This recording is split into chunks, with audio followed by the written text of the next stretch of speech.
I had a good time with Mafia 3.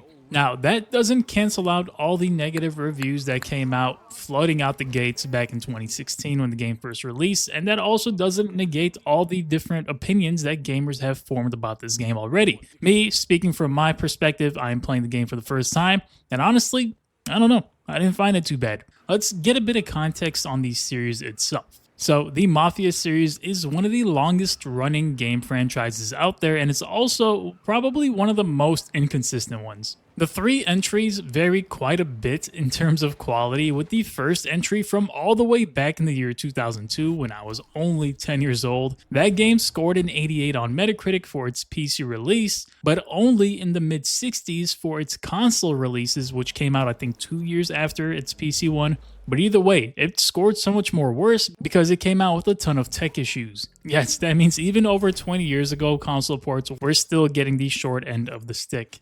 Anyway, 8 years later, which is definitely up there in terms of time between sequels, Mafia 2 came absolutely blazing out the gates. Now, it only scored a 77 on Metacritic, which is good, of course, for its PC release, but it would end up selling over 5 million copies during its life cycle, which clearly indicated to developers and the industry as a whole that consumers are very interested in video game adaptations of crime family drama. Now, with the success of Mafia 2, came the 3rd title in the series, which was announced and later released in 2016. But with that release came a bit of a catch. Instead of 2K Czech being the ones to head up the development, it was actually passed over to Hangar 13, which would mark Mafia 3 as their debut title. Well, that debut title ended up being the worst of the trilogy, scoring only a 62 on Metacritic for its PC release, namely due to its repetitive gameplay structure, which I will definitely touch on later on in the video, and its numerous technical issues. But honestly, it was praised for its overall narrative, writing, and performances.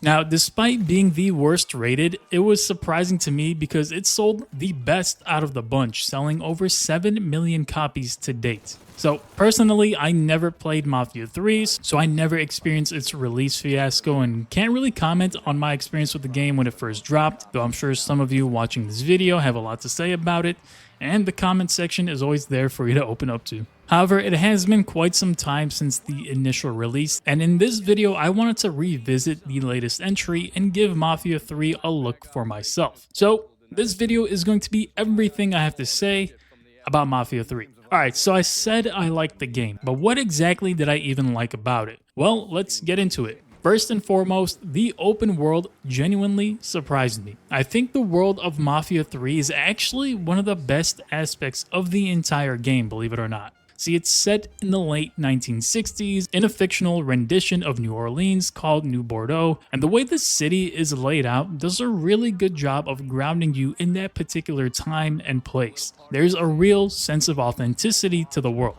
Everything from the cars to the signs, the soundtrack, the architecture, it all really works to create something that feels authentic. And I've now used that word twice quickly in succession, but I'm having a hard time finding another word to describe the look and feel of the world that the developers have created. What's also nice is that each district feels like it has its own identity. You've got the flooded bayou areas where there's this haze that rolls in and out. There's these crocodiles, which completely took me by surprise as I was once swimming my way to a mission and ended up getting bitten. And driving through downtown has a completely different vibe, from the cars to the type of pedestrians walking around. You really get a sense that you're in a business district with these huge hotels and buildings. That's just a couple of the regions. I'm not going to get into all of them, but the game really does a great job with distinguishing between each of the different regions that you'll find yourself playing through. It really makes it a joy to walk around, drive around in the city. I also think one of the most interesting aspects of the game is how racial tension is tied to the open world. For example, if you commit a crime in a poor black neighborhood,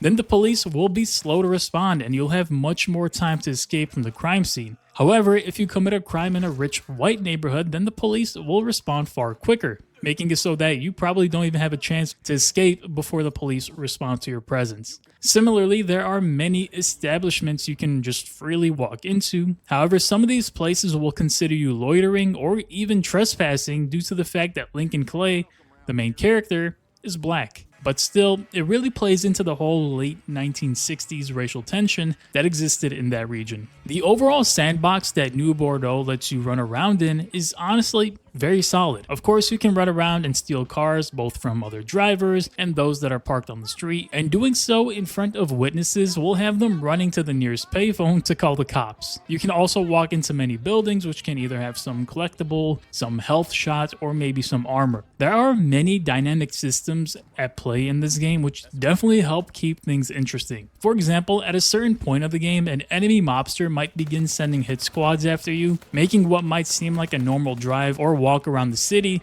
turn into an all-out shootout. I guess what I'm trying to say here is that Mafia 3 has a very solid open world. So the game is called Mafia for a reason, and that reason ties directly into another aspect of the game that I really enjoy.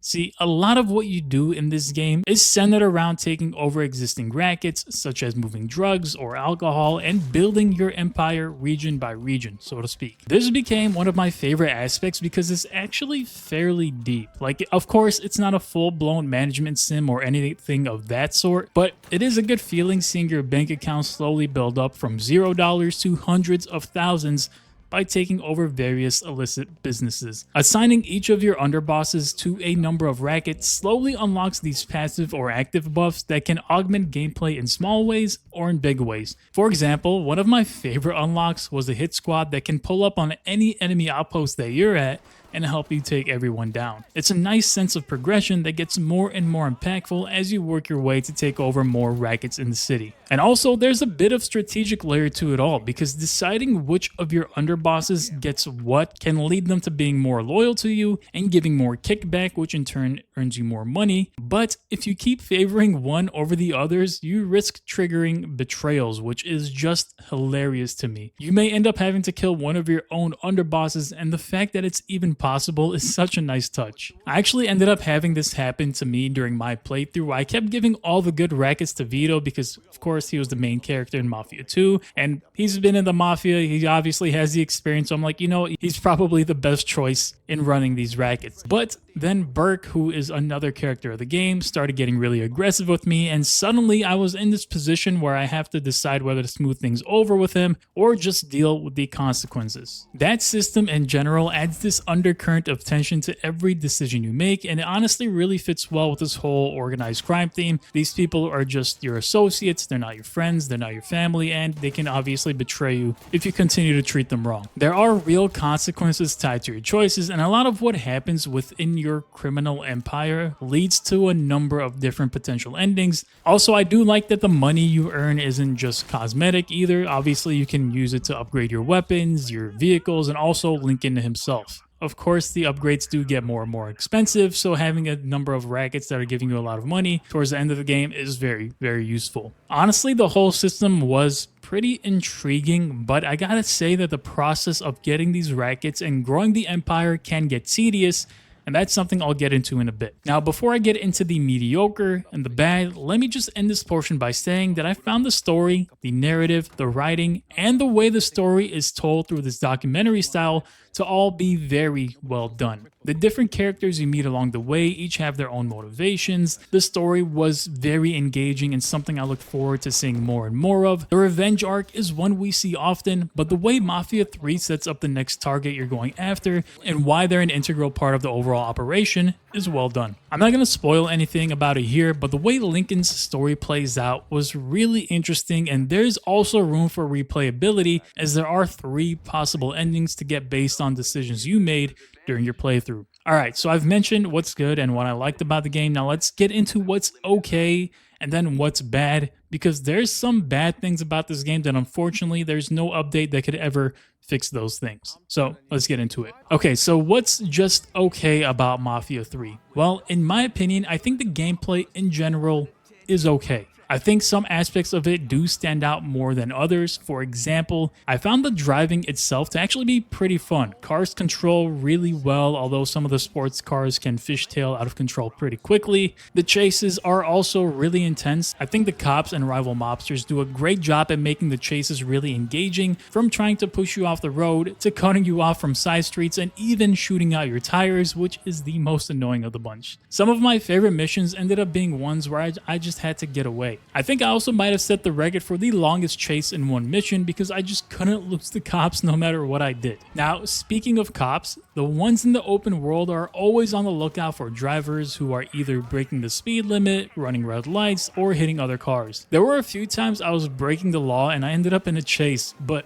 overall, I found it pretty rare to get run down just for running a stop sign. Let's talk about the gunplay. In my opinion, gunplay is okay. It's very average at best. Like, it's really nothing special at all, but it's definitely serviceable. I didn't come into the game expecting some groundbreaking shooting mechanics, so what the game has is good enough for what it is. You have your usual loadout of shotguns, pistols, snipers, SMGs, and all of them do feel different, but overall, I didn't find any gun to be more fun to use than another. It's all very standard stuff, and there really aren't any unique twists to the gunplay other than being able to slow down time, I suppose, but that's a mechanic that I never used. There is definitely a large focus on moving cover to cover during fights, since Lincoln can go down pretty quickly, especially early on in the game without any health upgrades. There's also quite a large stealth component to the game as well, which I ended up using far more often than I had originally anticipated. Basically, any mission can be approached using stealth, and this boils down to crouching around,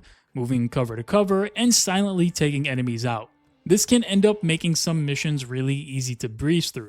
Enemy awareness ranges from being really aware to not seeing their own guy get taken out in direct line of sight. Anyway, these various gameplay systems can range from good to just okay, and none of these systems would really sell me on the game or cause me not to buy the game, because the game itself is so heavily narrative driven that I think in this type of game, the story can carry it quite far. But don't get me wrong, a good story isn't a cover-up for systems that are otherwise flawed. Thankfully, in this case, the systems, I feel like they do enough. So what exactly is the biggest drawback then? Well, to be honest, the game gets repetitive very quickly. Your first few racket takeovers feel fresh and exciting, but pretty quickly that feeling of excitement starts to wear off. So let me break it down. In order to take over a racket, or in other words, complete main story missions, you need to complete a few objectives. Firstly, you need to cause as much damage as possible to certain locations. This is usually done by approaching that area and blowing stuff up, killing enemies, interrogating informants, and chasing down targets, and so on. Outside of doing as much damage as possible, you also have the option to kill an area's enforcers. So each racket will have 2 enforcers, sometimes more, but I can't really remember, to be honest. But anyway, killing the enforcers and doing damage eventually draws out that area's underboss, which you'll either have to kill or recruit to work for you. Once you bust up all the rackets in the region, it eventually draws out the lieutenant. You rinse and repeat these same missions and the same exact flow over and over again for the game's duration. Honestly, for the first 7 hours or so, I was very into it, but it did start to wear thin. That feeling of repetition did start to creep in, and I did read a few reviews about the game, and the mission design was often highlighted as the game's biggest drawback. And yeah, I have to completely agree. You basically have seen everything that the game has to offer within the first 6 hours or so, and the gameplay rarely ever evolves after that. It would have been nice to see a lot more variety in activities to do in order to take over a racket, or while you're controlling the racket, maybe some form of minigames, but none of that even exists. Now, even the side missions are largely the same. Go here, kill this person, destroy this thing, and leave. I think ultimately this ends up being the game's kryptonite. Of course, bad optimization and technical issues are at the very top, but many years later it seems like most of those were squared away, so I was able to just focus on playing the game for what it is. That being said, despite the fact that it did get repetitive, I still found the gameplay loop to be fun enough for me personally, and I was able to make it to the ending. Now, I do want to point out that I did like the level design. Some areas you fight through are really creative, like the carnival or fair from early on in the game. I also really liked how you can approach missions from a number of different avenues. At times, you really get an Assassin's Creed or Hitman feel to it. Like, there's a target you have to kill, and you can simply bypass all the combat if you sneak your way through and plan your route carefully. I did enjoy that any mission can be entered through some unknown back door that can be broken with a crowbar, or you can just walk in guns blazing. Honestly, I wasn't expecting to have that kind of freedom of choice, but the game allowing you to have that freedom and creativity definitely helped in keeping things as fresh as possible as you get into the later hours of the game. Alright, so let's go ahead and wrap this video up here. Mafia 3 had a really bad launch. It's honestly a tale as old as time at this point. A game gets rushed out, it's unoptimized, and in general, just a technical mess. But it's been some time later, and playing the game for the first time all these years later was definitely a different experience for me. And for the record, my fresh and new experience does not cancel out the experience that anyone else had during the launch window or even these days. Either way, I ended up having a really good time with the game despite its repetitive nature. I found the various systems ingrained in the open world to be interesting, and the open world itself was fun to explore. The narrative was really well written, and Lincoln Clay is honestly just a great main character. Overall, it would actually be hard for me to not recommend a playthrough of the game, especially if you find it on sale. So that wraps up my revisit slash review of Mafia 3. If you guys enjoyed the video, make sure to hit the like button. If you're new here, consider subscribing, and I'll see you all in the next one.